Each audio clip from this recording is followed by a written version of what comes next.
Welcome दोस्तों, मैं हूं एडवोकेट जितेंद्र। आज की वीडियो में बताने वाला हूं कि अगर आपकी पत्नी और पत्नी के मायके वाले अगर आपके ऊपर झूठा केस करे हैं और उन झूठे केस में अगर आप ये काम करते हैं तो पत्नी और पत्नी के मायके वालों को पनिश करवा सकते हैं, उनको सजा करवा सकते हैं। वो कोर्ट के नाम से, पुलिस के नाम से, केसों के नाम से कांपने लगेंगे। वो आपको परेशान करना चाहते हैं, खुद परेशान हो जाएंगे, उस जाल के अंदर खुद फंस जाएंगे जिस जाल में वो आपको फंसाना चाहते हैं। तो आपको क्या करना होगा, किस तरीके से करना होगा, 4 इंपॉर्टेंट धाराओं का जाल बताने वाला हूं जिनको यूज करके आप उनको उन केसों के अंदर फंसा सकते हैं। तो किस तरीके से आपको क्या करना है, बहुत इंपॉर्टेंट जानकारी है। पूरा वीडियो बिल्कुल अंत तक देखना है, कहीं से भी स्किप नहीं करना है। उससे पहले बता दूं, इस चैनल को सब्सक्राइब नहीं किया है तो सब्सक्राइब ही कीजिए, बेल आइकन दबाइए, वीडियो को लाइक करके शेयर जरूर कर दीजिए। तो चलिए शुरू करते हैं। तो दोस्तों यहाँ पे मैं क्लियर कर देता हूँ कि झूठे केसों की तादाद दिनों दिन बढ़ती जा रही है, क्योंकि काफी सारे केसेस, काफी सारे मामले मेरे पास में आते हैं। उनमें मैं ये पाता हूँ, अनुभव के आधार पर पता चल जाता है कि ये केसेस झूठे हैं। और जिनके ऊपर झूठे केस होते हैं उनको न्याय दिलाना मेरा कर्तव्य है। मैं चाहता हूं कि उनको न्याय जरूर मिलनी चाहिए और उनको न्याय मैं जरूर दिलाता हूं। तो ऐसा बिल्कुल हो रहा है। आजकल ज्यादातर पत्नियां क्या करती हैं, पति के ऊपर विभिन्न प्रकार के फॉल्स एलिगेशन, झूठे आरोप लगा के झूठे केस कर देती है। यहाँ पे मैं खुद नहीं कह रहा हूँ, आंकड़ों के आधार पे बता रहा हूँ। ऐसा ही वो करती है। जैसे ही पति के ऊपर झूठे केस होते हैं वो घबरा जाते हैं, परेशान हो जाते हैं।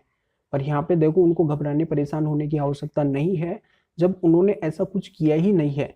देखो यहाँ पे एक बात क्लियर कर देता हूँ, अगर आपकी पत्नी आपके ऊपर आरोप लगा रही है, एलिगेशन लगा रही है, तो फर्स्टली उसी को साबित करना होगा कि उसके साथ में ऐसा हुआ है।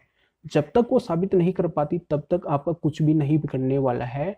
जो आरोप वो आपके ऊपर लगा रही है उनसे आपका कुछ भी नहीं बिगड़ेगा। तो आपको बिल्कुल भी परेशान होने की आवश्यकता नहीं है, क्योंकि आपको खुद को पता है कि आपके ऊपर झूठे आरोप लगे हैं, झूठे एलिगेशन लगे हैं। तो बिल्कुल भी आपको परेशान होने की आवश्यकता नहीं है। अब मैं आपको उन 4 धाराओं का जाल बताऊंगा जिनको यूज करके आप पत्नी और पत्नी के मायके वालों को पनिश करवा सकते हैं, उनको उस जाल के अंदर फंसा सकते हैं। अगर वो आपके साथ में गलत किए हैं तो यहाँ पे उनको ईंट का जवाब अगर पत्थर से देना है तो बिल्कुल आप ऐसा कर सकते हैं। तो यहाँ पे जैसे आपकी पत्नी आपके ऊपर मेंटेनेंस का केस करती है तो उसमें वो अपना बयान या एफिडेविट पेश करती है, तो उसमें वो अगर झूठ का सहारा लेती है, जैसे आपकी सैलरी, आपकी इनकम अगर वो बढ़ा चढ़ा के दिखाती है, खुद की सैलरी छिपाती है, अगर वो जॉब वगैरह करती है, खुद की एजुकेशन वगैरह छिपाती है, अगर वो पढ़ी लिखी है, ऐसे अगर वो झूठ का सहारा लेती है मेंटेनेंस लेने के लिए, मेंटेनेंस बढ़ाने के लिए, अपना मेंटेनेंस अधिक लेने के लिए, तो उसके ऊपर आप सीआरपीसी 340 की कार्रवाई करवा सकते हो। तो यहाँ पे वो मेंटेनेंस भी बंद होगा और उसको सजा भी मिलेगी। तो यहाँ पे ये बहुत इंपॉर्टेंट सेक्शन है, इसको यूज करके बिल्कुल आप उसको पनिश करवा सकते हैं, मेंटेनेंस को बंद भी करवा सकते हैं। तो यहाँ पे पहली धारा ये है, पहला सेक्शन ये है। अब दूसरा सेक्शन ये आता है कि जैसे आपकी पत्नी एफआईआर करवाती है, जैसे 498A की अदर कोई सेक्शन उसके साथ में ऐड करवाती है और वो झूठी एफआईआर करवाती है। जैसे ही पत्नी की तरफ से की हुई एफआईआर झूठी साबित होती है या फिर उन रिलेटिव पेरेंट्स का नाम उस एफआईआर से निकलता है और झूठा नाम रहता है उनका ऐड किया हुआ, और वो निकल जाता है, झूठा साबित हो जाता है कि इनके ऊपर जो भी एलिगेशन लगे हैं वो झूठे लगे हैं, तो उनकी तरफ से या फिर आपकी तरफ से उसके ऊपर अगर आप कार्रवाई करवाना चाहते हैं तो आईपीसी 211 के बहुत इंपॉर्टेंट सेक्शन होता है। तो दूसरी धारा ये होती है। अब यहाँ पे अगर आपकी डिफामेशन हुई है, देखो अगर वो आरोप लगा रही है तो बिल्कुल आपकी डिफामेशन भी हुई है, क्योंकि समाज में आपकी एक इज्जत होती है।